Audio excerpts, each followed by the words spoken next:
Some businesses that have run on the same things for 30, 40 years and nobody can touch it. And that's when it's like, hey, call Rick.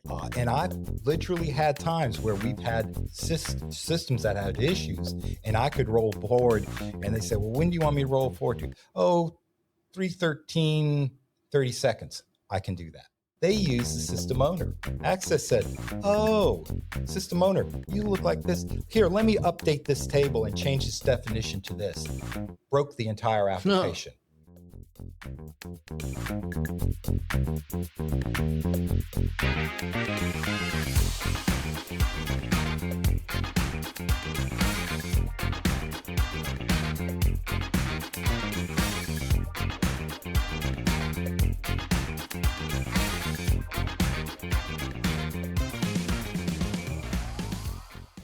What is going on? This is Jay and Michael. Hello, and we are hello. Here on the Clear Winds IT Directors Podcast. And look, Michael, we have an extraordinary guest today. I would say this is a legend that we have with us in here today. Living legend right here sitting to the left of me for all of our listeners and viewers. We have the mighty Rick Goudeau, which is employee number two. Numero dos. I mean, employee That's right. number 2 at Clear Winds Technology. Oh, yeah. So, I mean, hey, we're a 25-year-old company. Rick, have you been doing this for 25 years? Oh, no, I've been doing computers much longer than 25 years. How long is much longer? Let's say about 50 years or 50, not 60. It was the late 70s that I started working, but I took some classes in college and even in high school. I had a teacher that got kids on computers in 1971. And yes, I was in high school back then.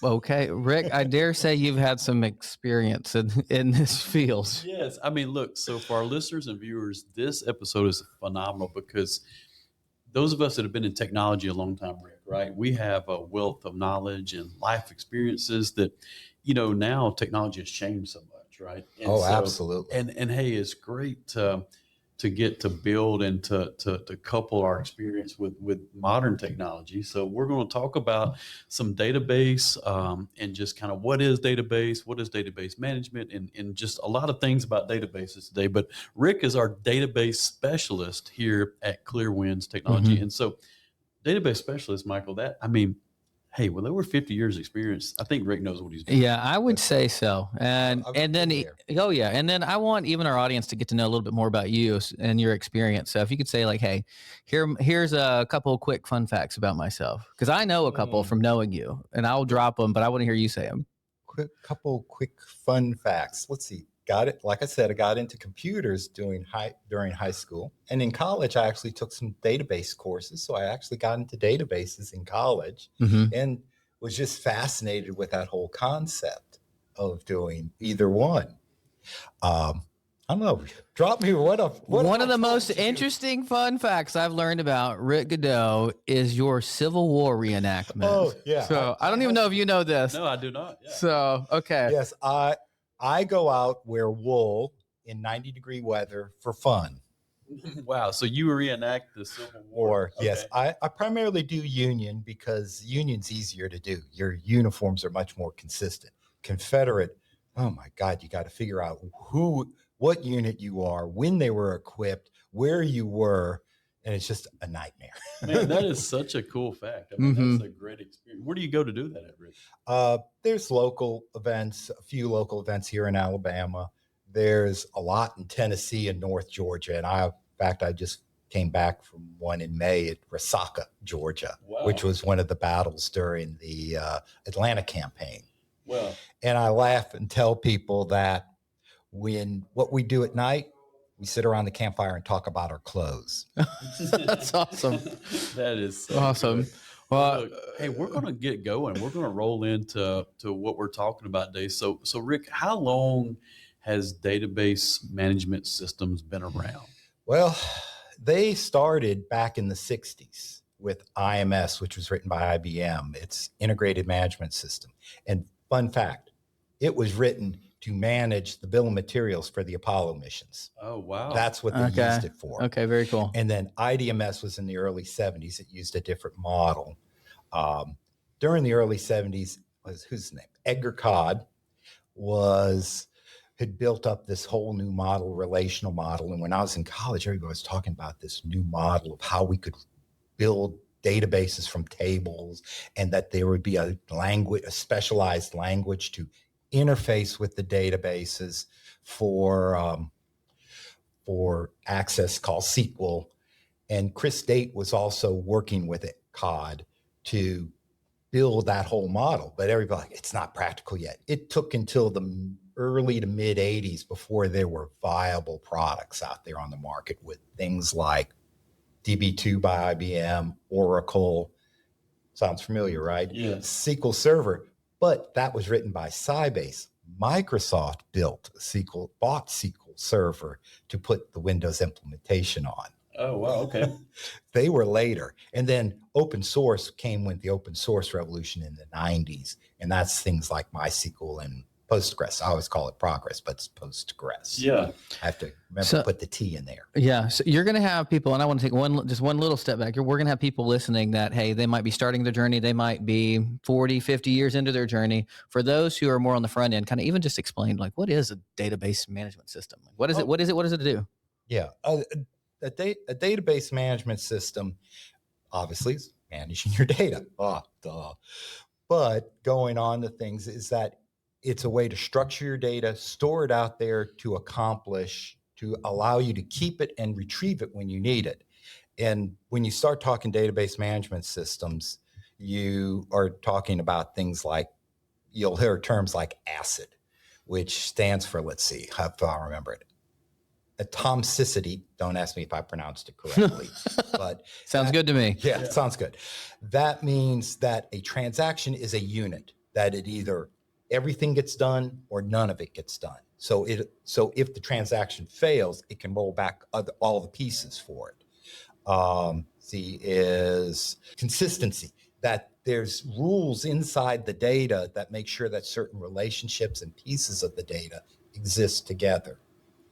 And then I is for isolation, which means if you're making a change, I don't see it until you finish it, and we don't argue with each other. Yeah. And D is for durability, which is once you make your change, it doesn't go away, period, until you explicitly make it go away, which is another change. That's so interesting, Rick, because Michael just letting our listeners, viewers know like about databases, database relational tables, and database management systems. They haven't changed a ton over the years, right? That model that COD came up with is still in use 40, 50 years later. Yeah. And it's still the primary use. Now, there are things, the model calls for tables, and it's very highly structured, that it's more for like you can explicitly define columns within the tables and relationships between the tables. It works really well with that for retrievals. Other things it doesn't work as well is for things like we're doing now, video and audio, images. It doesn't work as well now. It's been extended that you can store them in the databases, but all the features of that searching and things does not exist for those. Yeah, and that's what's incredible to me is 40 years later, the database tools are kind of the same from a structural level. I can remember when I first was the director of technology, Michael, we had a RISC 6000 system, a Unix, old IBM mainframe. I was so nervous. I knew nothing about that guy. I could not get to Windows fast enough to get off of that because there was no one in Birmingham that even knew how to repair it if something happened, And this was we're talking about 2000, so we had that very it was an old piece of equipment, right? We got it in the 80s, with the district I was with. But hey, in 2003, we finally got rid of it. That thing ran for like 24 years. Wow. Solid, with just maybe some drive failures and everything. So pretty interesting that the relational database hadn't even changed over the last. Well, I mean, hey, what's the phrase? If it ain't broke, don't fix it. Yeah. Well, I have SQL scripts and stuff, and we'll talk about it later, that I wrote back in around 1990, and I still use them today. So what do databases do for businesses, Rick? Like at a high level, like how does database management tools and databases, how do they impact businesses and in their day to day? Well, like I said, it's your central repository for your data of for your systems. You have to, it's where you keep everything so that you can later come back and use it. And you need it for regulatory purposes, run your applications, use it to run AI. Where do you think AI gets its data from? Yes. Is a database management underneath that architecture. Yeah. That's great, Michael. I'm glad he brought up AI. Well, yeah, no, definitely. And I think we don't always hear these phrases. And so this is very much a field. It's something that is critical, and you don't realize how it's underlying and so many things happening today. Yeah. And hey, look, I use AI daily in my role. I mean, there's one of me and there's 12 account reps, right? So I use these tools to automate, to replicate, to repeat. But hey, that information is stored somewhere in the database, right? And that's where it's a lot of that information you pull from is your database. That, look, for example, that what we use to manage our infrastructure, our tickets, has a database under it. Mm-hmm. If that data, that's where all that data is stored that you can extract data from. So what are some items needed to support database management systems? Well, first of all, database management system is kind of a generalized product. It touches a lot of things, and a lot of things touch it. So you've got components of like server management in there because it's like a mini OS. Mm-hmm. So you've got items of like caching. You've got items like accessing hardware. You've got items of accessing the network. So you got some networking in there. Let's just see some of the other things. It has its own security. You have users that are in the database, and they have access rules to allow them to get to various data, so that one department may have data that the other department may not want to be able to be seen. Or other companies, if you have multiple companies or operating units. You have things of sys operations, because database has an exclusive logging attribute to it, right, so that it can track all the changes, so it can recover from changes. So that has to be integrated with your backup software. You have backup software that manages your things. It has to know about a database, or you have to make sure the database is handled so that the backup software works with it and not against it. And I've seen both happen. Oh, yeah. We can discuss that. Let's see. Then there's finally applications. That's the thing. So we write applications that go and use the database form. And that is the main uses that is used to interface. I mentioned earlier with SQL. That's a declarative language. So you illustrate what tables, what columns, what filters you want to put on your data in the optimizer, which is an early form of AI. Yeah. Hold on. Go deeper into that. How so? The optimizer takes your statement, and it's got the structure of the database in a data dictionary. It has statistics against the database, and it takes all that to build access paths of how it wants to retrieve the data from those tables. You don't build that. You can kind of control it, like giving it good prompts, but you don't build that. It builds that access for it. Okay. Yeah, that's interesting, Rick. You bring that up because I use a lot of these tools now, Michael. Right? Yeah. And hey, we've built some applications at Clearwinds. Rick is our, hey, I've been on some sites where they had old access databases still running. And I was shocked to even know people still had that. Mm-hmm. And I remember our VP of engineering is like, we'll get Rick on that. He'll be able to get that over. Oh, man, I've seen several of those conversations. You've got some businesses that have run on the same things for 30, 40 years, and nobody can touch it. And that's when it's like, hey, call Rick. Yeah, call Rick. And that's and I will point out one of the things, and I can go back to the 90s, is one of the first things I look at an access database or access system. Is, okay, access is also a programming language and a database. Mm-hmm. First thing I do is not get rid of the database. We don't want to use that. Substitute SQL Server for access, and then let access go access SQL Server, and it works perfectly. And that was 30 years ago. Rick, I'm going to date myself, Michael. I haven't shared, this is news to all you guys. So Yeah. y'all learn stories about us all the time on these podcasts, you know. So one of my first roles, Rick, in my previous role, I was managing servers. And this was in late 90s, early 2000s. We didn't even have a ticketing system yet. I mean, the ticketing systems now are a dime a dozen, right? Web-based ticketing systems. How'd you manage it? Like, Yes. So, hey, we had access. And so I worked in the data center. You know, we had programmers, we had different. So I created an access database. I wrote a ticketing system. We called it the call tracking mechanism, for the previous person where I used to work at. And hey, we started using that, and that's how we tracked all of our tickets. And that thing grew. And hey, but I didn't understand the growth, the relation, and how this thing would grow. But I mean, this was 20 something years ago, wrote that in Access. Hey, we used that thing for about 10 years, right? Oh yeah. And then they migrated to now these web-based and like products that we have, School Manager and different things like that. But when you said that,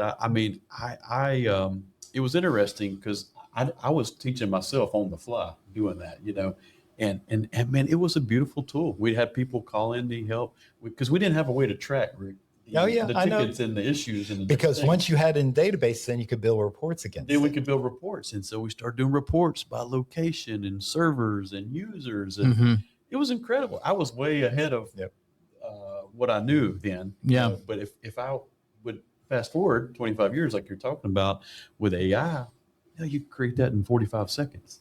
I mean, it took me days to do that, and to nail it together, and weeks to kind of work through bugs and get stuff and upload locations and stuff. So it's very interesting you talk about that. Just remember, AI doesn't always give you the right answer. Correct. So you got to know the underlying things so that you can 100%. You can look at it, because I've worked on some AI systems and it's like, we got to go fix this and this. Yeah. But that's part of it.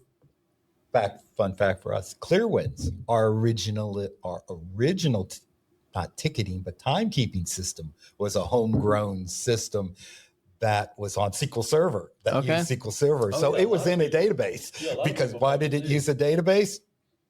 I made sure it did. Yeah. That is, hey, so, I'll let Michael lead into our next one here. Well, I was just I hear you, and I've known you for a while, but talk about skill set. What does it look like, and kind of like, how are you wired? 2 questions. 1, what's the skill set it takes to manage this? And 2, what are you most passionate about with this? Because man, if you've been in it for 50 years, you got something that drives you. And I kind of want to dig into that. Okay. We'll do the skill set first. Like I said, I outlined a whole bunch of stuff that it touched. Well, one of the skill sets is like server management, same type of skills that a systems engineer has, because it's a complex piece of software.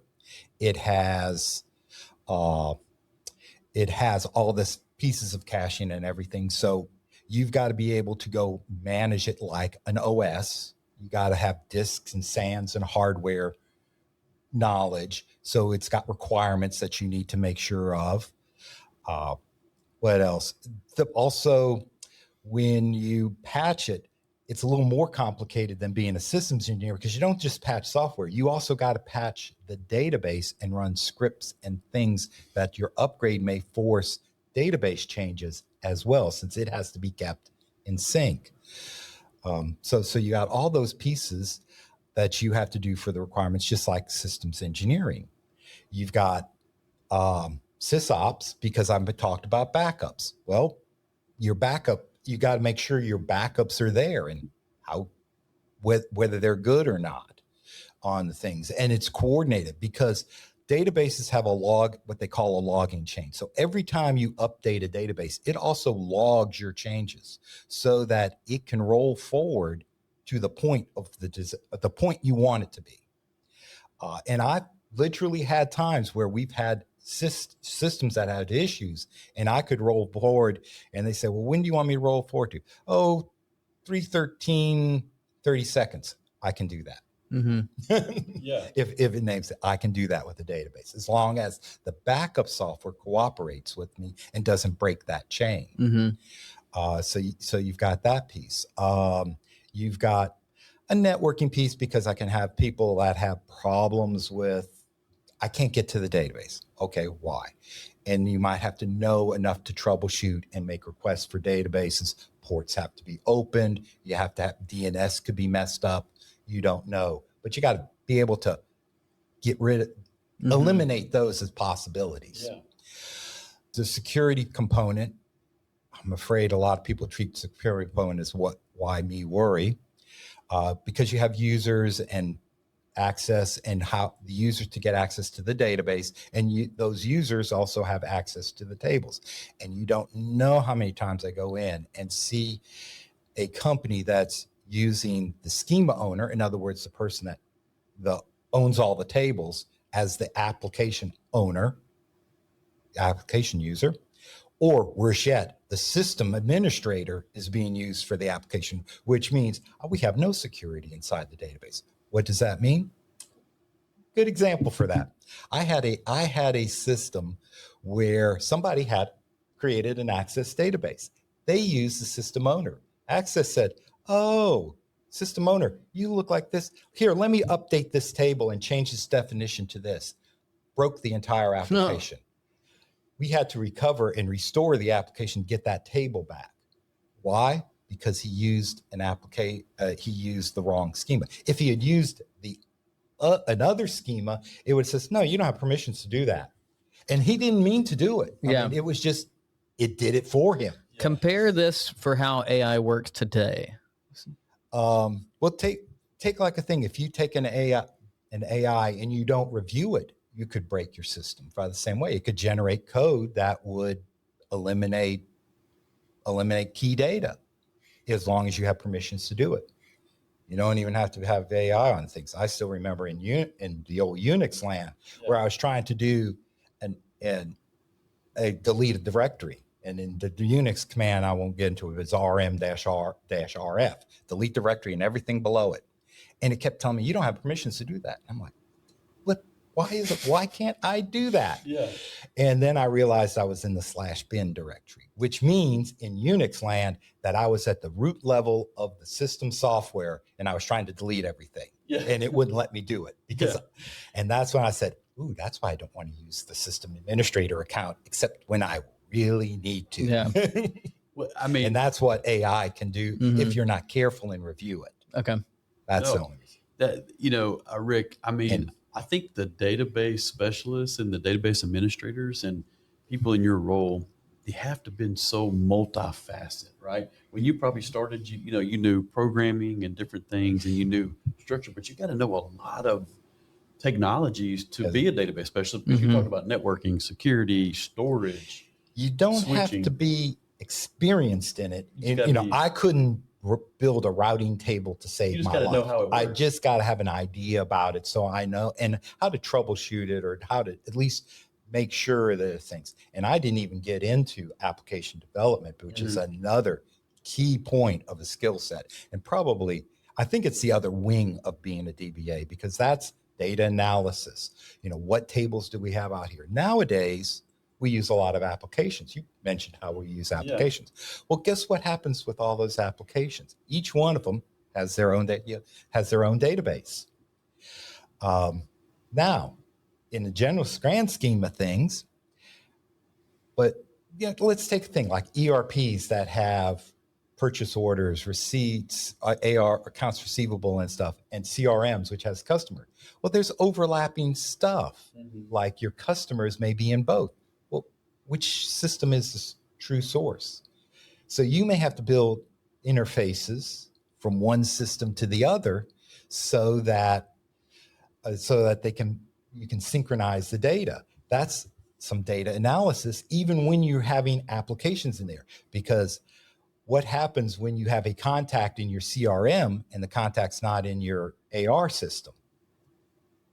Which one do you use on things? So you got to, and my thing is from a personal standpoint, how many times have you been at a company or we're dealing with the company and you have to enter the same flipping information multiple times? Yeah, and I'm like, Oh yeah, I'm feeding this. I can tell you, I'm feeding their CRM. Oh, here I'm feeding their billing system. Oh, here I'm feeding something else. Yes. I mean, I can do that and just know where they're doing things. So tell me, back to that question, what would you say you're most passionate about in this field? Because you've stayed in it 50 years and you've made grounds for 50 years. What's kept you plugging away? I think it's more, for me, it's been a lot of the data design, and I do like figuring out SQL. And I didn't even get into the SQL, how you can use SQL to build SQL. I didn't get into how you have to go and analyze when SQL's going wrong, what you need to do. I mean, there's just so many pieces of it. I think that SQL and some of that data analysis for me is a more interesting piece. Okay. Like I said, just sitting there and figuring out that, oh yeah, I could tell which system I'm putting data into when I'm working with a company. Yeah. If you could give, I want to hear if you could give some advice to, people in different stages of their careers, if they're looking at this. So somebody who's just thinking about going into this field, what would you tell them? Oh, kind of like some of the other soft skill sets. We've talked technical all the other time. So let me think about some of the things that handled well for me. One thing, in college, I got a business degree. So when clients talk about, and I've bandied about here, accounts receivable, balance sheets, income statements, I know what the guys are talking about, the business guys. So I know what a PO should look like, and as a general rule.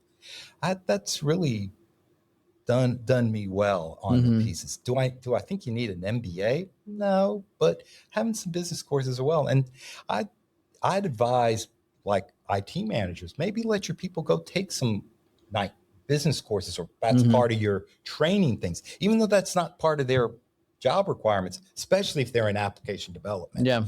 Let them go and learn some about doing business things. Yeah. No, I love it. I'm a firm believer in knowing, hey, here's our organization, here are the different components, pieces of it.